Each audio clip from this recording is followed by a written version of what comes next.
যেতে তো ওনাকে হবেই। তার কারণ হচ্ছে যে মুখ্যমন্ত্রী আজকে ক্যাবিনেটের হেড হয়ে বসে দিনের পর দিন দুর্নীতির পাহাড়কে এই জায়গায় নিয়ে গেছেন, এবং যে মুখ্যমন্ত্রী একের পর এক এই সমস্ত গুন্ডা বদমাশদের প্রোটেক্ট করেছেন, যে মুখ্যমন্ত্রী আজকে মানুষের বাংলা এবং বাঙালির ভবিষ্যৎকে অন্ধকারে ঠেলে দিয়েছেন, যে মুখ্যমন্ত্রী মঞ্চে দাঁড়িয়ে কনস্টিটিউশনাল মেশিনারির বিপক্ষে কথা বলছেন, যে মুখ্যমন্ত্রী কন্টেম্প্ট অফ কোর্ট হচ্ছেন, তার জেলে যাবে না তো কে জেলে যাবে? আপনারা চোর নন, এটা তো কে বলেছে আপনারা চোর? আপনারা হচ্ছেন ডাকাত, আপনারা হচ্ছেন খুনি। আপনারা কে বলেছে আপনারা চোর? যে বলেছে সে ঘোর অন্যায় করেছে।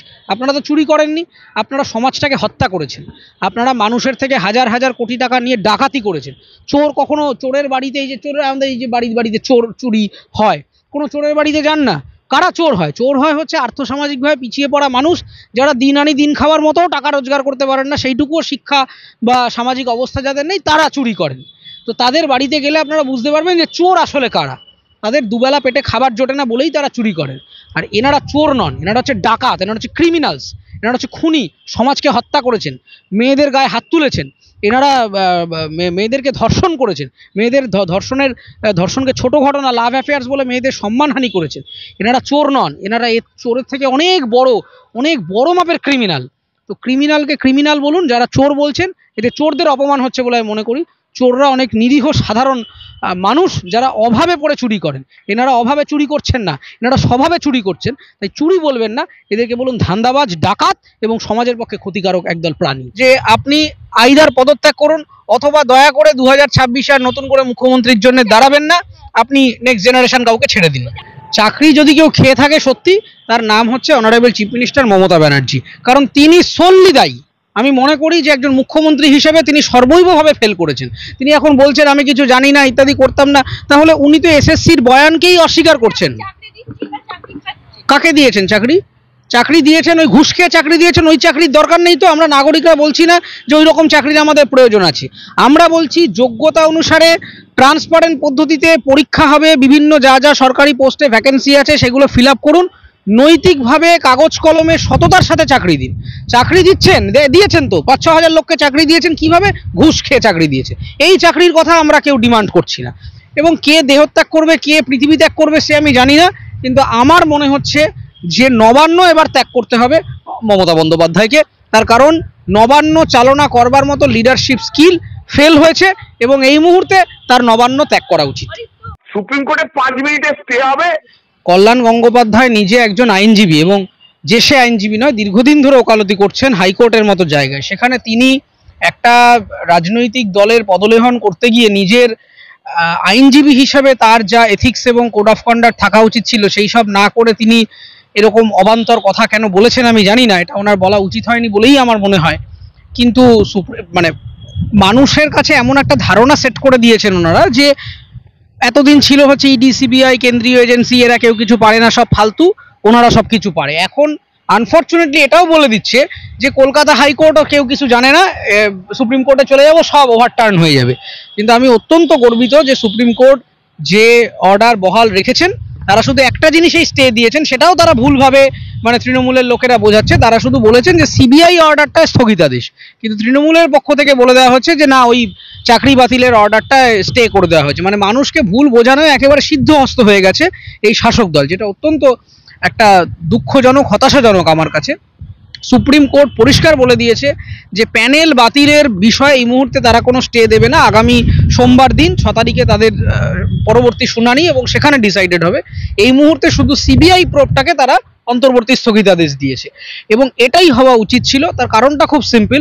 আজকেও যখন এসএসসি বোর্ডকে জিজ্ঞাসা করা হয়েছে, মাননীয় প্রধান বিচারপতির বেঞ্চে পক্ষ থেকে জিজ্ঞাসা করা হয়েছে যে আপনারা কি সত্যিই সেগ্রিগেট করতে পারেননি যে কারা যোগ্যকে অযোগ্য, অবান্তর কথাবার্তা বলেছে। এমন একটা ফর্মুলা দিয়েছে যে ইন্টারভিউয়ের নম্বরের ভিত্তিতে আমরা প্রেডিক্ট করতে পারি যে ওএমআরে কি হয়েছিল। এই সমস্ত তাদের যা আর্গুমেন্ট, সেটাও আগামী পরবর্তী শুনানিতে ধোপে টিকবে বলে আমার মনে হচ্ছে না, এবং আমি নিশ্চিত যে এই প্যানেল বাতিলের যে সিদ্ধান্ত, যেটা আমাদের কলকাতা হাইকোর্টের পক্ষ থেকে দেওয়া হয়েছিল, সেটা উচ্চ আদালতেও বহাল থাকবে।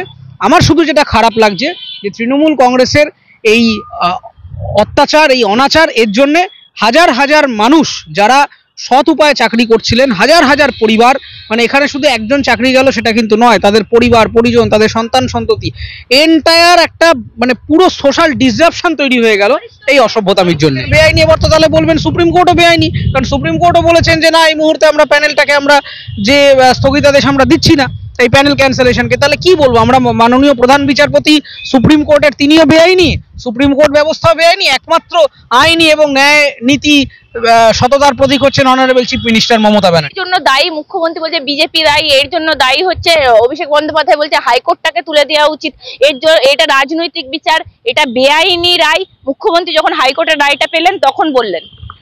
দেখুন, প্রথম কথা হচ্ছে যে অনারেবল চিফ মিনিস্টার আমার মনে হয় যে উনি রিটায়ার করে যান। তার কারণ হচ্ছে যে ওনাকে আমরা যেভাবে দেখে অভ্যস্ত এবং ওনার প্রতি আমাদের যে এক্সপেকটেশন ছিল একজন পাবলিক ফিগার হিসেবে, সেই সব আস্তে আস্তে উনি নষ্ট করে দিচ্ছেন।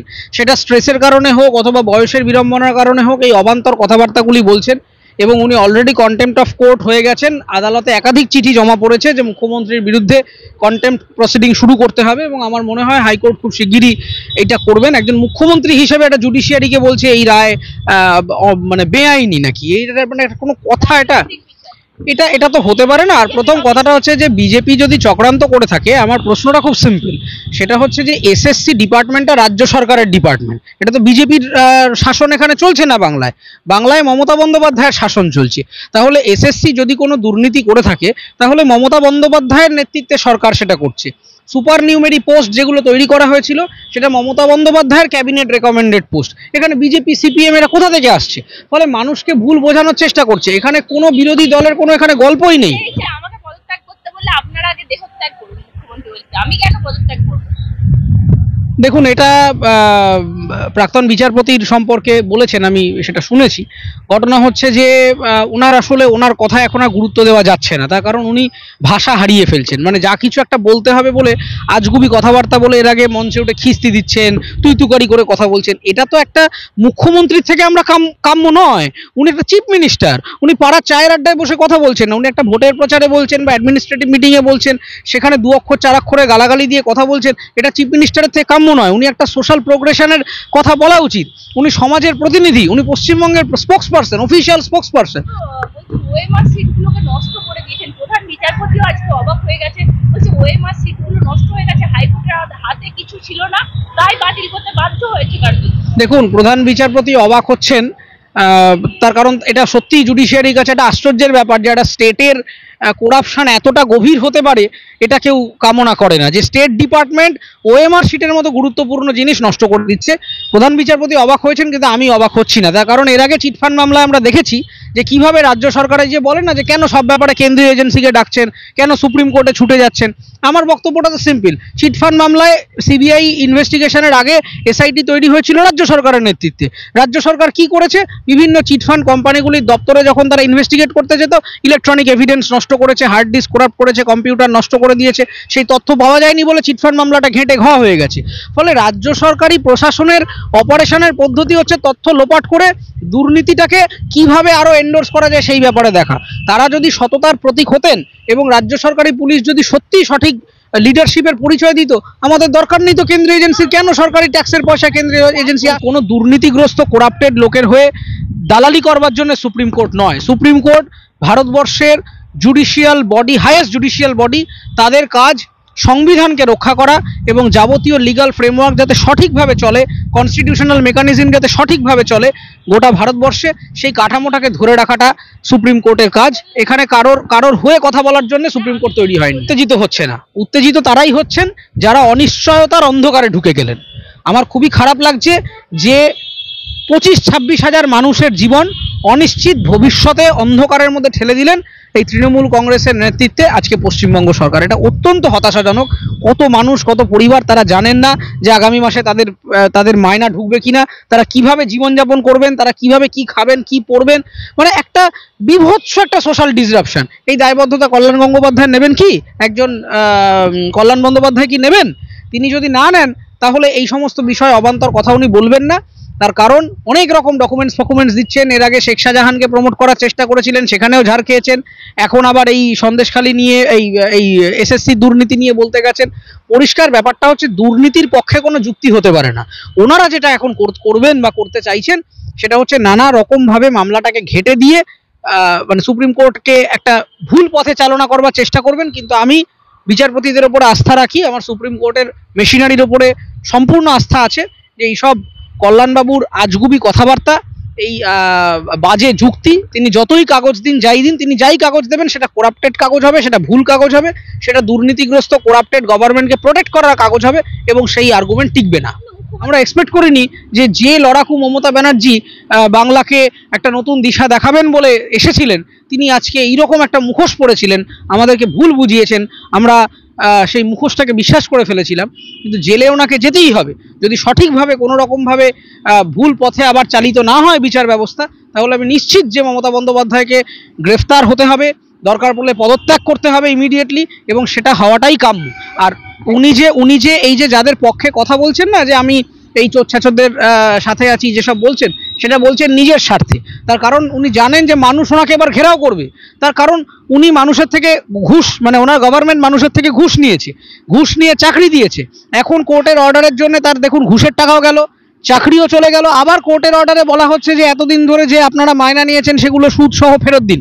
তাহলে এই মানুষগুলো কোথায় যাবে? এখন তারা রেগে যাচ্ছে মমতা ব্যানার্জি এবং তার সরকারের উপরে, ঘেরাও করবে, তার নবান্ন ঘেরাও করবে, আন্দোলন করবে।